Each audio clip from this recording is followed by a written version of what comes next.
વિશ્વ આદિવાસી દિવસની ઉજવણીના ભાગરૂપે ભરૂચમાં આદિવાસી સમાજ દ્વારા ભવ્ય પગપાળા સાંસ્કૃતિક રેલીનું આયોજન કરવામાં આવ્યું છે। આ રેલી ઈદગામ અને ગ્રાઉન્ડથી શરૂ થઈ, જેમાં આદિવાસી સમાજના અગ્રણીઓ, પરિવારજનો અને મોટી સંખ્યામાં લોકો પણ પરંપરાગત પોશાક અને વાદ્યો સાથે જોડાયા હતા। રેલીનું સમાપન રેલવે સ્ટેશન પાસે બાબા સાહેબ આંબેડકરની પ્રતિમાને ફુલાર અર્પણ કરીને કરવામાં આવ્યું છે। આદિવાસી નૃત્યો, પરંપરાગત વાદ્યો અને ડીજેના તાલે રેલીમાં ઉત્સાહનો માહોલ પણ છવાયો હતો। આ પ્રસંગમાં આદિવાસી સંસ્કૃતિ ગૌરવવતું પ્રદર્શન પણ કરાયું હતું।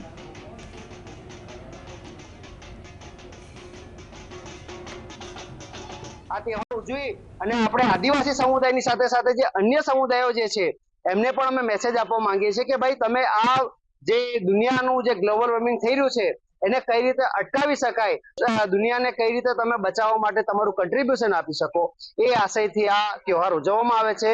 ભરૂચમાં અમે લોકો ઈદગાહથી લઈ અને રેલવે સ્ટેશન સુધી પગપાળા રેલી કરી અને અમારા જે સાંસ્કૃતિક સંસાધનો છે, અમારા વાજિંત્રો છે, અમારા જે પહેરવેશ છે એને અમે આ દિવસે અપનાવી ને લોકોને એક શાંતિનો અમે